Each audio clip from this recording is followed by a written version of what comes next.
John Wayne, la légende hollywoodienne à l'image de cow-boy fort et viril, a dominé l'écran pendant plus de 5 décennies. Cependant, derrière cette apparence robuste se cache une vie pleine de défis et d'événements. De la jeune Marion Morrison à l'emblématique Duke, sa vie n'est pas seulement une histoire légendaire sur grand écran, mais aussi un combat personnel. Découvrez le parcours dramatique de John Wayne et les secrets qui se cachent derrière son illustre carrière. L'ascension vers la célébrité à Hollywood. Le choix de John Ford pour incarner John Wayne dans Stagecoach n'a pas été facile.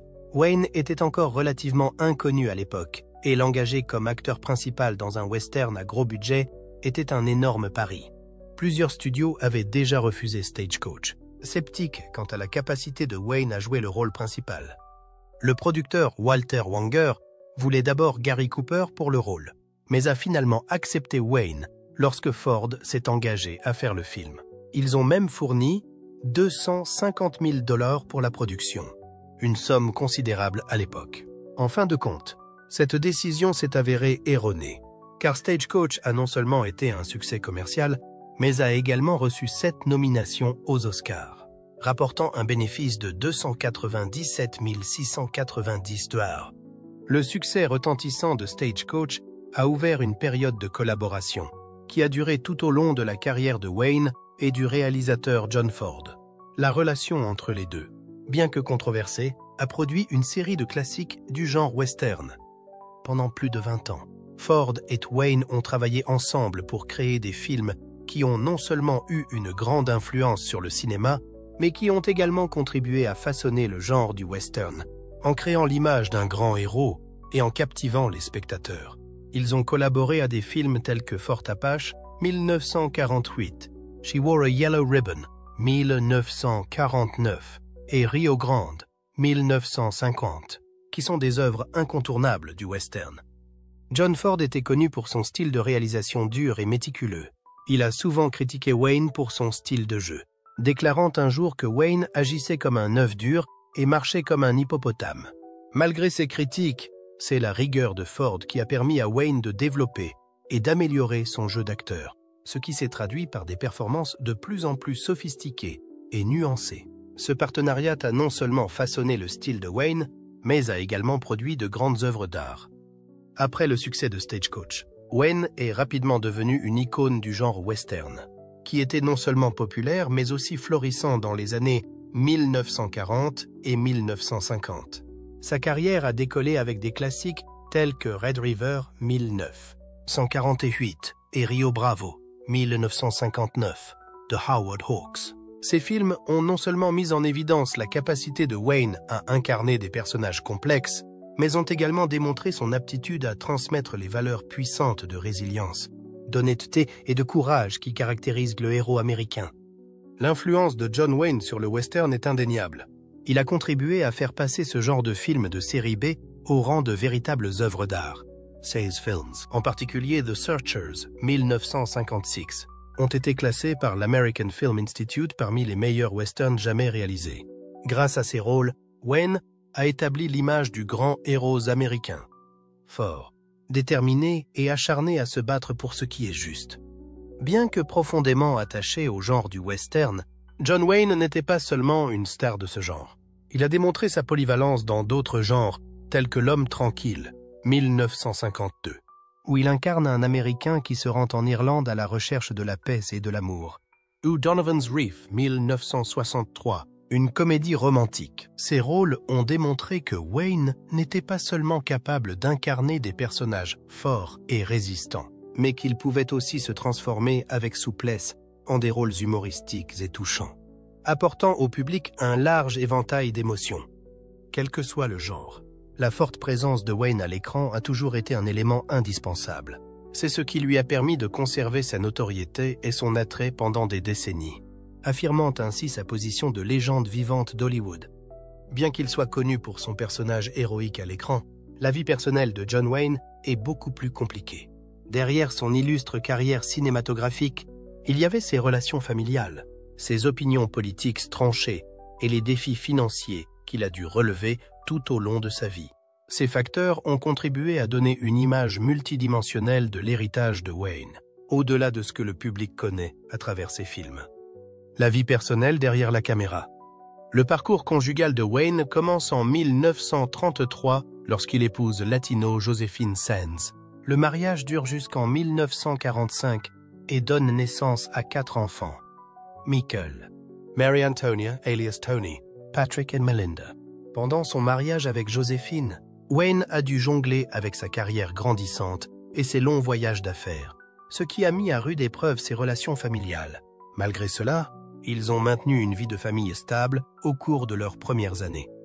Le second mariage de Wayne a eu lieu en 1946 avec le mannequin et l'actrice Esperanza Bor. Cependant, ce mariage n'a pas duré longtemps et s'est soldé par une insatisfaction. Les années de vie commune avec Esperanza ont été marquées par des accusations d'adultère et par la crise mentale à laquelle tous deux ont dû faire face. Ils ont fini par divorcer en 1954. Le troisième et plus long mariage de Wayne a été celui avec Pilar Palette, une actrice espagnole. Ils se sont mariés en 1954 et ont eu 3 enfants, Aïssa, Jonathan et Marissa. C'est Pilar qui a aidé Wayne à reconstruire sa vie de famille après les hauts et les bas précédents. Cependant, comme auparavant, Wayne avait toujours des difficultés à concilier famille et carrière. Pilar a admis, bien qu'il nous ait aimés. Il y a eu des moments où nous avons senti que nous ne pouvions pas rivaliser avec sa carrière et sa loyauté envers le Parti républicain. Outre sa carrière cinématographique, John Wayne était également connu pour ses opinions politiques extrêmement conservatrices, qui ont souvent suscité la controverse. Wayne a été l'un des fondateurs de la Motion Picture Alliance for the Preservation of American Ideals en 1944, une organisation anticommuniste radicale qui a joué un rôle majeur dans la lutte contre l'influence communiste dans l'industrie cinématographique américaine. Il en a été le président de 1949 à 1953, aux côtés de grands noms comme Walt Disney et Ronald Reagan. L'une des déclarations les plus marquantes de Wayne est une interview accordée au magazine Playboy en 1971, dans laquelle il s'exprime avec force sur des questions sociales et politiques. Ses opinions n'étaient pas seulement choquantes, elles sont aussi restées longtemps un sujet de controverse. Ses déclarations sur les questions raciales et le rôle des personnes de couleur dans la société américaine ont fait de lui l'une des figures les plus controversées de la culture populaire. Bien qu'il ait gagné des millions grâce à sa carrière cinématographique, Wayne n'a pas été épargné par les difficultés financières. Il a dû faire face à de nombreux échecs dans ses investissements et sa gestion financière. L'un des plus grands échecs a été les pertes causées par la mauvaise gestion de Bo Ruth, à qui Wayne faisait confiance pour gérer ses investissements. Wayne a ainsi perdu une somme énorme de 700 $ dans un projet d'investissement au Panama. Le projet financier le plus coûteux de Wayne a été The Alamo 1960, un film dans lequel il s'est beaucoup investi, tant financièrement que physiquement. Le projet a coûté environ 1,5 million de $, environ 9 millions de $ d'aujourd'hui. Pour réunir suffisamment d'argent pour le film, Wayne a dû hypothéquer sa maison et utiliser sa voiture comme garantie. Cependant, The Alamo n'a pas généré suffisamment de bénéfices, laissant Wayne avec une dette importante. L'une des entreprises les plus prospères de Wayne est le 26 Bar Ranch en Arizona, où il organise des corridas chaque année à l'occasion de Thanksgiving, un événement qui est devenu une tradition de longue date et très apprécié dans la région. Cependant, malgré son succès, Wayne a dû maintenir un programme de tournage chargé pour conserver ses revenus. En outre, bien qu'il ait vécu dans une grande propriété à Encino, en Californie, avec une piscine de taille olympique, Wayne a maintenu un style de vie assez modeste et moins tape à l'œil que beaucoup d'autres stars. Il estime que ce mode de vie modeste est nécessaire pour maintenir sa carrière et éviter de futurs problèmes financiers. Bien qu'il gagne des millions de $, Wayne doit travailler constamment et a dû repartir à zéro à de nombreuses reprises lorsque des projets financiers rencontraient des difficultés. En 1964, à l'âge de 60 ans, John Wayne est confronté au plus grand défi de sa vie, un cancer du poumon. La lutte contre le cancer commence. Après des années de tabagisme intensif, Wayne a appris qu'il était atteint d'un cancer du poumon à un stade précoce. Une nouvelle qui l'a choqué lui-même, mais aussi ses fans du monde entier. Peu après le diagnostic, Wayne a cherché à faire face à la maladie de manière forte et ouverte, créant ainsi la célèbre expression « The Big C », le grand C, pour parler du cancer, ce qui l'a aidé à partager son histoire de manière directe et proche avec le public. Lorsque les médecins ont déterminé que le cancer était grave, Wayne a dû subir une opération chirurgicale d'urgence pour retirer complètement son poumon gauche et certaines de ses côtes. Le tabagisme était la principale cause de son cancer, car il avait l'habitude de fumer jusqu'à 7 paquets de cigarettes Camel non filtrées par jour. Les médecins ont déclaré que l'opération était très risquée, car l'ablation d'un poumon entier pouvait avoir un impact considérable sur sa santé future. Cependant, Wayne a refusé d'abandonner et était déterminé à relever ce défi, en dépit de la douleur et de ce qui pourrait arriver. Au départ, il hésitait à parler publiquement de sa maladie, craignant que cela n'affecte sa carrière, synonyme de l'image d'un héros indomptable. Cependant, après mûre réflexion, Wayne a décidé de partager son histoire avec le public, non seulement pour le soutien de ses fans, mais aussi pour sensibiliser les gens au cancer et les encourager à se faire dépister à temps. Wayne a déclaré qu'il espérait que le fait de parler publiquement de la maladie pourrait aider d'autres personnes confrontées à la même maladie et créer un changement positif au sein de la communauté. Malgré de sérieux risques pour sa santé, Wayne a décidé de reprendre le travail après un rétablissement étonnant. Bien que les médecins lui aient conseillé de ne pas travailler trop tôt, quelques mois seulement après son opération, il s'envole pour Durango, au Mexique, afin de tourner Les Fils de Katy Elder, 1965. Le tournage en haute altitude a rendu la santé de Wayne encore plus difficile. N'ayant plus qu'un seul poumon, il a dû faire face à de grandes difficultés lors de scènes physiquement exigeantes telles que l'équitation, les fusillades et même la plongée. Cependant, à force de volonté et de résilience, il a joué toutes ces scènes sans aucun substitut. Cela montre l'esprit indomptable de Wayne, une qualité dont il a fait preuve non seulement à l'écran, mais aussi dans la vie réelle. Malgré ses nombreux problèmes de santé, il a insisté pour continuer à jouer des scènes d'action, en dépit de la fatigue et de l'essoufflement auxquels il était confronté. Cette détermination et ce courage ont laissé une profonde impression sur le public, rendant son image à l'écran encore plus grande. Cependant, on ne peut nier que les conséquences de l'opération ont laissé une marque significative sur les capacités physiques de Wayne. Sa santé n'était plus ce qu'elle était, avec des symptômes d'essoufflement et d'endurance limitée, surtout dans les scènes physiquement exigeantes, comme les courses ou les scènes de combat. Les réalisateurs ont dû adapter les scènes à l'état de santé de Wayne et, bien qu'il soit resté dans une forme admirable, ces défis physiques ont progressivement affecté son travail ultérieur. Cependant, John Wayne ne s'est jamais laissé arrêter par ses problèmes de santé. Il a continué à jouer jusqu'aux dernières années de sa vie, démontrant constamment son endurance et sa résilience. Ces derniers mois ont été marqués par sa grande carrière d'acteur, où il a prouvé qu'en dépit d'être une grande star, il restait un infatigable combattant pour sa propre vie. Après avoir surmonté l'opération, Wayne est devenu un fervent défenseur de la sensibilisation au cancer.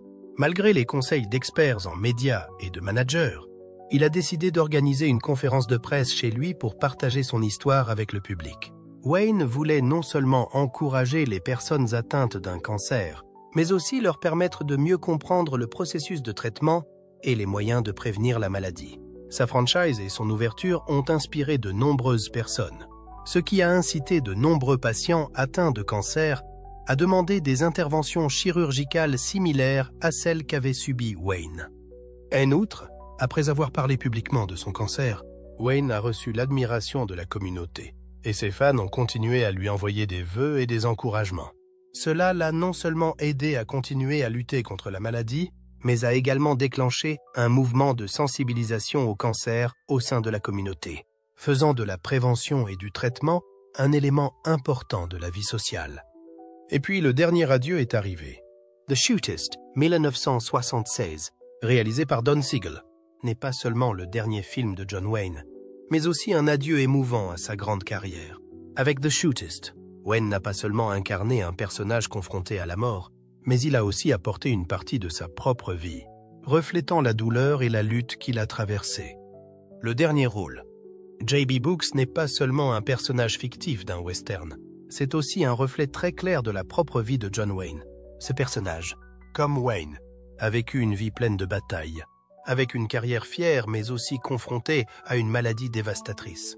Bien que Wayne n'ait pas été atteint d'un cancer en phase terminale au moment du tournage, son combat antérieur contre le cancer a suscité une profonde empathie pour le personnage. Cela est d'autant plus évident que Wayne n'est pas seulement un acteur, mais aussi un participant actif aux campagnes de sensibilisation au cancer. Il est apparu dans une vidéo promotionnelle de l'American Cancer Society, qui utilisait des scènes de The Shootist pour souligner le lien entre son rôle et son combat réel contre la maladie. Le tournage de The Shootist n'a pas été facile, surtout pour quelqu'un comme Wayne, qui devait faire face à de multiples problèmes de santé. Malgré sa détermination à terminer le film, Wayne a rencontré de nombreux obstacles physiques, ce qui a rendu le travail particulièrement difficile. Pendant le tournage à Carson City, Nevada, à une altitude de 4600 pieds, Wayne a lutté contre les symptômes d'un seul poumon. Cela l'a obligé à utiliser de l'oxygène en permanence et à recevoir des soins médicaux 24 heures sur 24 et 7 jours sur 7. Son état a également nécessité une gestion et un traitement minutieux, y compris un traitement pour une hypertrophie de la prostate qui nécessitera plus tard une intervention chirurgicale. En outre, pendant le tournage, Wayne a souffert d'une grave grippe qui a interrompu la production pendant 2 semaines. Malgré toutes ces difficultés, Wayne n'a jamais abandonné. Grâce à sa ténacité, il a continué à tourner des scènes difficiles, notamment des séquences d'action, des fusillades et des combats physiques. Malgré sa santé défaillante, Wayne a eu une influence majeure sur la production de The Shootist. Son contrat lui accordait l'approbation finale du scénario et des changements pendant la production.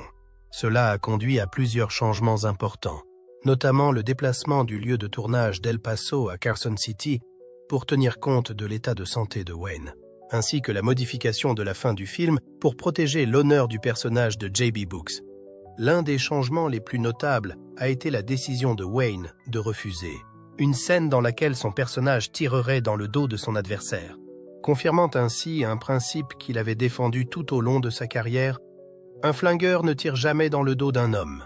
Cela reflète non seulement la personnalité du personnage, mais sert également de message de courage, d'honneur et de respect dans tout ce qu'il fait, même face à la mort. Malgré sa santé gravement défaillante, Wayne était déterminé à terminer The Shootist. Il ne s'agissait pas seulement d'un western typique, mais d'un adieu émouvant, reflétant la douleur d'un homme arrivant au terme d'une vie impressionnante. Les spectateurs qui ont suivi sa carrière pendant des décennies ont vu à l'écran non seulement un tireur puissant, mais aussi un John Wayne aux prises avec sa propre vie et sa propre mort. L'empathie entre J.B. Brooks et John Wayne est indéniable, et il s'agit de l'une des interprétations les plus sincères et les plus émouvantes de sa carrière. The Shootist n'est pas seulement la fin d'une grande carrière, mais aussi un adieu émouvant pour les fans, car il dépeint un homme qui n'a jamais abandonné, même face aux plus grandes difficultés de la vie. Les derniers jours de John Wayne. La vie et la carrière de John Wayne se sont achevés de manière dramatique, ces derniers instants témoignant de sa résilience et de son esprit indomptable. Le dernier chapitre de la vie de John Wayne a commencé lors de la 51e cérémonie des Oscars, le 9 avril 1979. Bien qu'en phase terminale, Wayne a décidé d'assister à l'événement pour remettre l'Oscar du meilleur film. Un acte puissant et symbolique de sa volonté de surmonter le sort qui lui était réservé. La soirée au Music Center Pavilion a été la dernière apparition publique de John Wayne. Malgré sa santé défaillante, il portait un smoking, avec une combinaison de plongée en dessous pour l'aider à conserver son physique, caractéristique aux larges épaules. Lorsque Johnny Carson l'a présenté, tout le public s'est levé et a applaudi. Un bel hommage à une légende du cinéma. Wayne a réagi avec émotion à cet accueil chaleureux, déclarant « C'est presque le seul remède dont un homme a besoin. » Wow!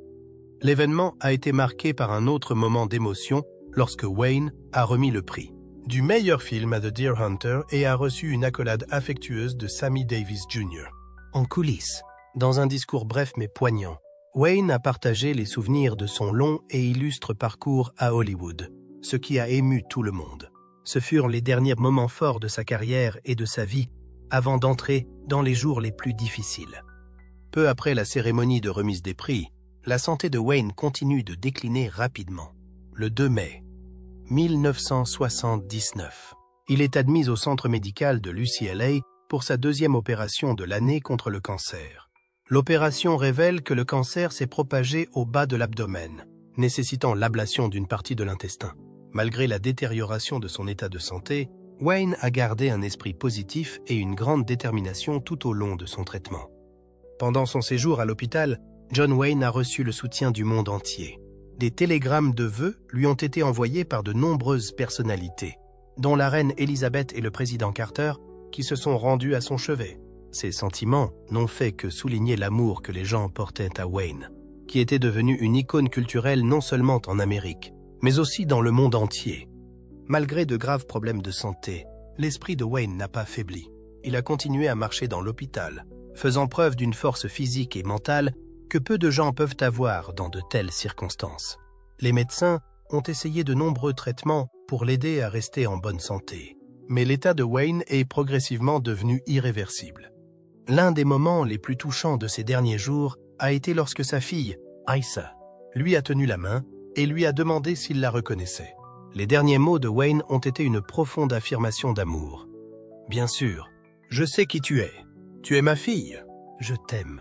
Wow. » Avant sa mort, Wayne a pris 2 décisions importantes concernant sa vie. Il s'est converti au catholicisme romain, une décision profondément personnelle qui reflétait sa croyance en un être suprême avant sa mort. Il a également demandé que sa pierre tombale soit gravée des mots espagnols « feo, fuerte y formal », ce qui signifie laide, fort et formel, un dicton qui reflétait fidèlement son caractère et son mode de vie tout au long de sa vie. La famille de Wayne a décidé d'organiser des funérailles privées conformément à ses souhaits. Elle demande qu'au lieu de fleurs, les dons soient faits au John Wayne Memorial Cancer Fund au UCLA Medical Center, une initiative importante que sa famille a mise en place après sa mort. L'héritage de John Wayne se perpétue grâce à ses contributions importantes, notamment dans la lutte contre le cancer. En 1985, ses enfants ont créé le John Wayne Cancer Fund, qui se concentre sur la recherche et l'amélioration des traitements pour les patients atteints de cancer. Ce fonds aide non seulement ceux qui luttent contre cette maladie mortelle, mais il perpétue également l'esprit indomptable de John Wayne, qui a relevé tous les défis de la vie avec la force et la détermination de ne jamais abandonner. L'héritage de Wayne, un homme fort et dur qui était également compatissant et doux, continue d'inspirer des millions de personnes. Et la fondation John Wayne continue d'aider les patients atteints de cancer dans le monde entier, reflétant sa résilience face à la maladie qui l'a finalement emporté. Vous souvenez-vous du moment de la carrière de John Wayne qui vous a le plus impressionné? Faites-nous part de vos commentaires dans la section ci-dessous. Nous serions ravis de vous entendre. Et n'oubliez pas d'aimer la vidéo et de vous abonner à la chaîne pour des mises à jour plus intéressantes. Merci et à bientôt dans les prochaines vidéos.